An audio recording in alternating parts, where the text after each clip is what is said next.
Ce qui s'ajoute à la nature, c'est la culture. La danse est une des expressions les plus anciennes de la culture humaine en général, et congolaise en particulier. Elle recrée un monde pour notre joie, et peut-être plus fidèle à l'élan secret de l'univers. 10 honnêtes groupes, toujours prêts à faire valoir leur mérite, à savoir Renaissance des anges d'art, Fantastique groupe, Chamina Congo, Le Musée, Tambour du Congo, Kanvuka, Racine d'Afrique, L'heure a sonné, Kunamadar et Mabina Mbonda étaient en concurrence pour cette deuxième édition du concours de danse dénommé Ntosani Zamachin, organisé par Faya Congo en collaboration avec l'association Tanawa.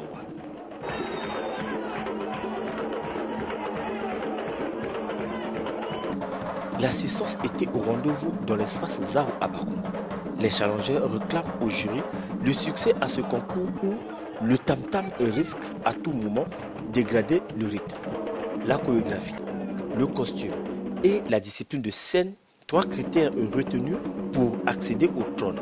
Mais le son et le spectacle a frappé sur l'œil du bas congolais alors que le jury était resté sur le résumé de scène.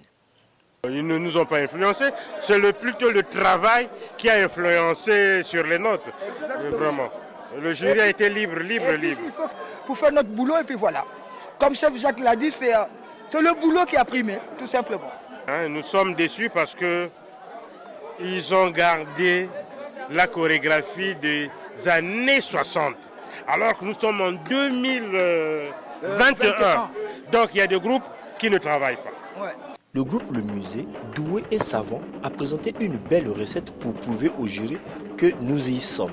C'est devant le groupe Kunama et Racine d'Afrique, respectivement 2e et 3e, que le musée a remporté la palme d'or de ce concours avec une enveloppe de 150 000 francs. Merci pour le festival Ntosani Zamakinu. Merci pour le Faya Congo.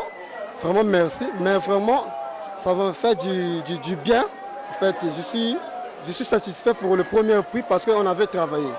Il n'y a pas de hall, de macro, on a fait le macro, non.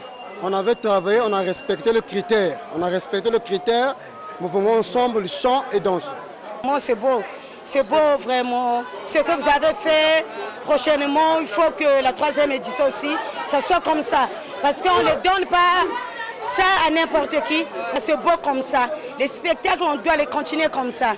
C'est beau, j'ai aimé, parce qu'on est des artistes, on a grandi dans l'art. Ntosani Zamachin, c'est en langue lari. En français, ça veut dire concours de danse. Oui. Bon, je dirais ceci, il n'y a pas un groupe qui a démérité. Et tous ils sont mérités. Mais comme on dit, parmi les champions, il y a toujours un champion. Pour ça, on avait 3 critères. Dans ces critères, il faut respecter d'abord ton accoutrement, la manière que tu es habillé. 2e critère, c'était la chorégraphie. Et le 3e, c'était la discipline de scène. Donc ceux qui sont sortis premiers parce que par rapport à leur thème, par rapport à leur résumé de leur spectacle, c'était prévu d'avoir ce genre de costume. C'est ça qui a fait qu'aujourd'hui, ils sont sortis premiers. Nous, en tant que créateurs, en tant que chorégraphes, entre-temps, les années 70, 80, la culture congolaise, surtout au niveau de la danse, c'était à haut niveau. Mais ce dernier temps, par rapport à l'influence de la culture ouest-africaine, la majorité ont oublié notre racine, quoi. Donc c'est ça le but de notre concours, c'est de ramener, de revenir de nos ancêtres, encore pour revaloriser notre culture, surtout la culture congolaise. C'est ça le but de notre festival. Aussi, je demande à toute personne de la bonne volonté de venir soutenir souvent ce projet, parce que, comme on dit, à seul, on ne peut rien. Donc, tous ces gens qui ont cette volonté de venir nous soutenir, donc vraiment, on va le recevoir à main ouverte, parce que à seul, comme j'ai dit tantôt, on ne peut pas marcher, on ne peut pas aller très loin. Donc nous demandons aux mécènes de la culture, aux producteurs de la culture, surtout de la danse congolaise, de venir nous soutenir. Cette épreuve n'était que de valoriser la culture congolaise. Les percussionnistes ont écrit leur récit.